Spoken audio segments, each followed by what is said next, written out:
पाकिस्तान के मुख्तलिफ शहरों से छोटे बच्चों के साथ जिनसी ज़्यादती के वाक़यात और फिर इन मनाजिर को फिल्माने के वाक़यात में तेज़ी से इजाफा होता चला जा रहा है। इन वाक़यात से न सिर्फ मुआशरे की अखलाकी गिरावट का अंदाज़ा होता है, बल्कि ये भी पता चलता है कि इन जिनसी दरिंदों को किसी कानून का कोई डर खौफ नहीं। चुनाचे माहिरीन का कहना है कि जिनसी जराइम में मुलव्विस अफराद का डेटाबेस मुरतब होकर तमाम इदारों के लिए काबिल रसाई हो जाए तो इस तरह के जराइम को रोका जा सकता है। पाकिस्तान में बच्चों के जिनसी इस्तेहसाल के वाक़यात कोई नई चीज़ नहीं, ताहम 4 बरस कबल कसूर में ऐसे मुनज़्ज़म वाक़यात की वीडियोज़ और फिर गुज़िश्ता बरस इसी जिले में पेश आने वाले ज़ैनब केस के सामने आने के बाद इस सिलसिले में अवामी तशवीश बढ़ी है। हुकूमत की जानिब से ऐसे वाक़यात की रोकथाम और इनमें मुलव्विस अफराद के खिलाफ सख्त कार्रवाइयों के लिए कानून साजी भी की गई है। ताहम इन इक़दामात के बावजूद पाकिस्तान में बच्चों के जिनसी इस्तेहसाल के वाक़यात सामने आने का सिलसिला रुक नहीं सका। पंजाब के शहर रावलपिंडी में पुलिस ने एक ऐसे ही भेड़ियानुमा शख्स को गिरफ्तार करने का दावा किया है जिसने पुलिस के बकौल 30 बच्चों से जिनसी ज़्यादती और इनकी वीडियोस फ़रोख्त करने का एतराफ़ किया है। पुलिस के मुताबिक ये शख्स माजी में बरतानिया और इटली जैसे यूरोपीय ममालिक में ऐसे जराइम में मुलव्विस रह चुका है और बरतानिया में एक बच्चे से जिनसी ज़्यादती का जुर्म साबित होने पर 4 साल कैद की सजा भी भुगत चुका है। बरतानवी हुक्काम ने सुहेल अयाज नामी इस शख्स को इस जुर्म की बिना पर मुल्क बदल करके वापस पाकिस्तान भेजा था और वापसी के बाद वो खैबर पख्तूनख्वा की सूबाई हुकूमत के एक मंसूबे में बतौर मुशीर काम भी करता रहा। इस भेड़िए का सियासी तौर पर तहरीक इंसाफ से ताल्लुक है। पाकिस्तान में अब इस किस्म के जराइम के इल्जाम में इनकी दोबारा गिरफ्तारी के बाद ये सवाल पैदा होता है कि आया मुल्क में बच्चों से जिनसी बदसलूकी या इस्तेहसाल में मुलव्विस अफराद की निशानदही के लिए कोई निज़ाम मौजूद क्यों नहीं।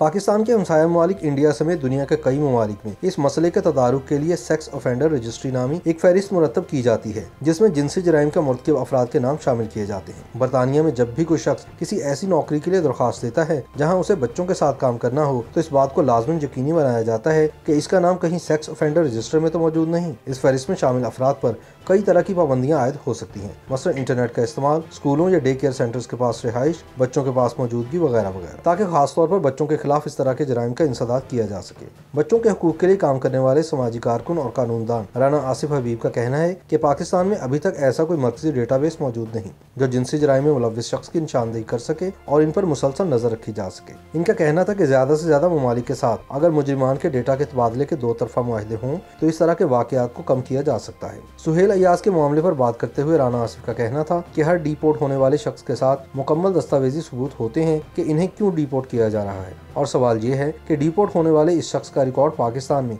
अब तक क्यों आला सतह तक नहीं पहुंचाया गया। उन्होंने कहा कि इस तरह के इमिग्रेशन डेटा को अगर मुरतब करके तमाम सरकारी इदारों के लिए काबिल रसाई रखा जाए तो दीगर ममालिक से जुराइम करके पाकिस्तान आने वाले अफराद पर नजर रखना मुमकिन हो सकती है। बच्चों के तहफ़्फ़ुज़ के लिए काम करने वाली पाकिस्तानी तंजीमों पर मुश्तमिल इदारे चाइल्ड राइट्स मूवमेंट के नेशनल कोऑर्डिनेटर मुमताज़ गोहर भी राना आसिफ हबीब के ख्यालात से इत्तफाक करते हैं। उनका कहना था कि कसूर में ज़ैनब के कत्ल के बाद उम्मीद की जा रही थी कि यह टेस्ट केस साबित होगा और इस तरह के जराइम की रोकथाम और इनके इर्तिकाब पर सख्त सजाओं के हवाले से कानून साजी की जाएगी, मगर कुछ खास पेशरफ्त नहीं हुई। उनका कहना था कि खास तौर पर ज़ैनब अलर्ट बिल मुतारफ तो करवाया गया मगर ये अब तक मंजूर ही नहीं हो सका। ये और इसके अलावा दीगर कानूनी सुकून दूर करने से ही इस तरह के वाक़यात को रोका जा सकता है। मुमताज़ गौहर का ये भी कहना है कि दुनिया भर में जहाँ फॉरेंसिक साइकेट्री के जरिए मुजरिमों का नफ्सियाती तजिया करके वो वजूहात जानी जाती हैं जिनकी बिना पर वो ऐसे जराइम पर आमादा होते हैं, वहीं पाकिस्तान में अब तक ये तसव्वुर नापैद है। वो कहते हैं कि अगर मुजरिमों की नफ्सियात का तजिया किया जाए तो कई बातें वाज़ेह हो सकती हैं जिनमें उन्हें इस जुर्म पर माइल करने वाले अवामिल और उनके दोबारा जुर्म करने के इम्कानात शामिल हैं, जिन्हें परख कर इन्हें खुसूसी डेटाबेस का हिस्सा बनाया जाना चाहिए। इससे इनके मुताबिक इस तरह के लोगों पर नजर रखने में मदद मिलेगी जिससे जिनसी जराइम की शरह में भी कमी वाक़ हो सकती है।